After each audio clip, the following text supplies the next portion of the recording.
Это актуальное интервью в студии Сергей Михедов. Здравствуйте. Родные языки народов России – это национальное достояние и культурно-историческое наследие нашей уникальной многонациональной страны. Многообразие культур, языков и обычаев объединяет народы, которые проживают на нашей огромной территории. Сегодня мы поговорим о сохранении родного языка коренных народов Севера, Сибири и Дальнего Востока. Гостья в студии Феодосия Габушева, руководитель Центра изучения, сохранения и развития родных языков Академии наук Республики Саха-Якутия, профессор, доктор педагогических наук. Феодосия Васильевна, здравствуйте. Здравствуйте.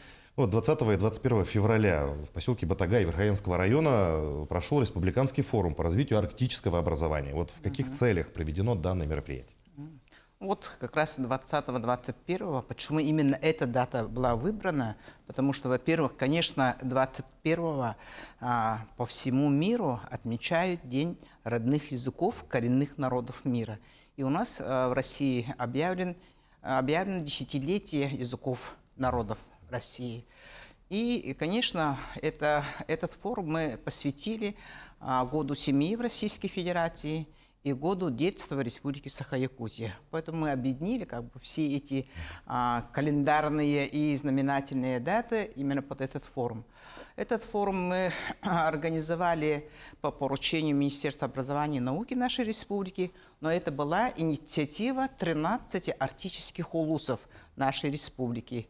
Они попросили, чтобы нам надо тоже объединяться, потому что такие форумы были проведены и раньше. Это в 2016 году проводили Ленский образовательный форум. Это большой форум был с участием и зарубежных гостей, и российских руководителей со всей территории нашей республики и так далее. Это в городе Якутске проводили. Далее Вилюйский образовательный форум. Это мы организовали в 2019 году, как раз перед пандемией, а потом провели в 2021 году и 2023 году. Поэтому, в принципе, тут выстроилась система. И Министерство образования сейчас тоже разделило вот территории именно по такому кластеру, по территориальному кластеру. Да? И арктический это форум объединяет 13 муниципальных образований. Их объединяет, конечно, это схожие условия. В первую очередь, это суровые природно-климатические условия. Это транспортная логистика, да, только самолетом можно долететь, да, а внутри республики тоже очень много проблем. Это, конечно, и слабая инфраструктура, и связь, и интернет, и благоустройство и так далее. Это, конечно, и отсутствие кадров, нехватка кадров и так далее. Это общая проблема. А также это, конечно, убыль населения. Население уменьшается, и, соответственно, количество детей тоже уменьшается. Вот это их объединяет. И, конечно, общие сложности и перспективы в целом развития арктических территорий. Президент нашей страны Владимир Владимирович Путин объявил освоение Арктики. Это приоритетом развития России. Поэтому, в принципе, это все совпадает, как сказать, в общей такой геополитике Российской Федерации. Ну, учитывая планы нашего государства, мы понимаем, что у Арктики есть будущее, Арктика будет развиваться.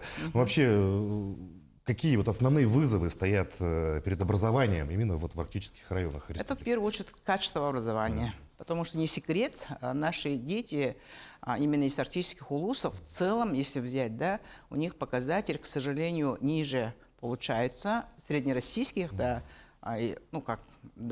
и по многим предметам ниже среднереспубликанских. Но это не вина наших детей, да, они умные, они очень талантливые, но поскольку есть общие сложности и трудности, это нехватка педагогических кадров, да, это слабая инфраструктура, о чем я сказала. У нас еще не типовые, есть это здания образовательных организаций. Это в целом слабая инфраструктура, включая то, что я сказала. Если мы говорим сейчас, это дистанционное образование и так далее, мы прямо вот там на себя почувствовали, что значит там со связью и интернетом. Это вообще очень большая проблема. Односторонняя связь у нас была, но обратной связи не было. Поэтому еще многие бы подключились, но, к сожалению, все 13 улусов не смогли подключиться. Приехали очно Батагай преодолевая очень большие расстояния, 15 часов на машине, это делегация Устьянского района и делегация Эвернбатантайского района, а также были представители из Оленюкского района. Отсюда именно команда поехала из 19 человек. Это руководители наших институтов развития образования, повышения квалификации, это Институт развития профессионального образования, это наши вузы, которые именно занимаются подготовкой кадров и для Арктики, это с профориентационной целью, это ученые, которые поехали, это учителя практики поехали, чтобы показать непосредственно мастер-класс и так далее. Ну, такая обширная, очень большая программа была. Очень активно участвовали сами образовательные организации, учителя на местах. Привезли очень большой, богатый материал, да, выставочный материал, где они показали свои лучшие проекты. Очень, конечно, хочется это все обобщить, этот опыт, то, что делают наши воспитатели, это наши учителя. А также, конечно, там встал вопрос непосредственно развития непрерывного образования, начиная с дошкольного, общего среднего, среднего профессионального и высшего образования, чтобы мы могли действительно создавать, мы говорим теоретически, равные условия, но чтобы создавать равные условия, нам надо много еще вопросов решать, начиная, как организовать кочевое образование. Вот в этом году на федеральном уровне внесли изменения в федеральный закон об образовании, наш базовый закон российский, да, в системе образования. Поэтому я считаю, это тоже большое достижение. Ну вот у нас в республике всегда уделяется, да, огромное внимание развитию образования коренных малочисленных народов Севера, развитию образования в Арктике. Вот какие масштабные инициативные проекты уже реализуются, у нас вы некоторые назвали, вот, для улучшения качества образования именно в арктических районах? Ну, я бы в первую очередь отметила, поскольку это дети, будущее Арктики, это программа «Дети Арктики». Эту программу инициировала на федеральном уровне наша республика. Эта программа уже с 2021 года финансируется за счет федерального бюджета. В первую очередь эта программа ориентирована на оздоровление, отдых детей и в целом развитие наших детей. Программа, я думаю, что будет расширяться. Это от нас очень тоже многое зависит, как мы будем дальше расширять направление. В первую очередь это не только отправлять детей на отдых, да, а именно отправлять наших детей на самые престижные учреждения, да, высшего образования, среднего профессионального образования, в Сириус и другие эти организации. Поэтому, в принципе, там мы должны будем думать еще, как оплатить проезд наших детей прямо от условий кочевья внутри республики, и чтобы они выехали за пределы республики. Эта программа очень актуальна. Это развитие программы «Учитель Арктики». Эта программа была принята в 2010 году, год учителя. Но эту программу где-то расширяли, где-то забывали, можно сказать. Да? Но сейчас именно принятием на федеральном уровне программы «Земский учитель», да, есть много предложений. Если вот по всей России как бы одни условия, да, по 2 миллиона рублей они получают, с дальневосточником 3 миллиона рублей, а на северах жизнь очень дорогая, условия очень дорогие, да, некомфортные условия и так далее. В этом отношении участники предлагают посмотреть хотя бы в пределах нашей программы «Учитель Арктики». Вот именно другие стимулирующие меры. В этом отношении, я думаю, что есть над чем еще нам работать. Это жилье нашим учителям тоже, да. Вот такие программы, которые сегодня непосредственно работают. Но в рамках федерального стандарта образования это новые компетенции, арктические компетенции. Это они должны быть прописаны уже в федеральных образовательных программах и в наших образовательных программах.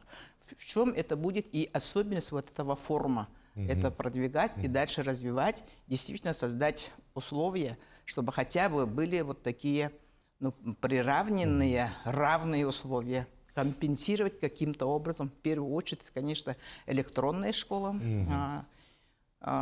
распределенное образование, то, что мы говорим, это участие тьюторов, это участие родителей, это участие наставников, это старшекурсников, это педагогов и так далее. Кто может помочь на местах именно получить качественное образование нашим детям. Ну, это большая комплексная работа, она Это еще большая предстоит. Да. комплексная работа, Ну, вот да. скажите, вот какие перспективы в целом, да, в развитии образования можно выделить на будущее, если говорить про Арктику?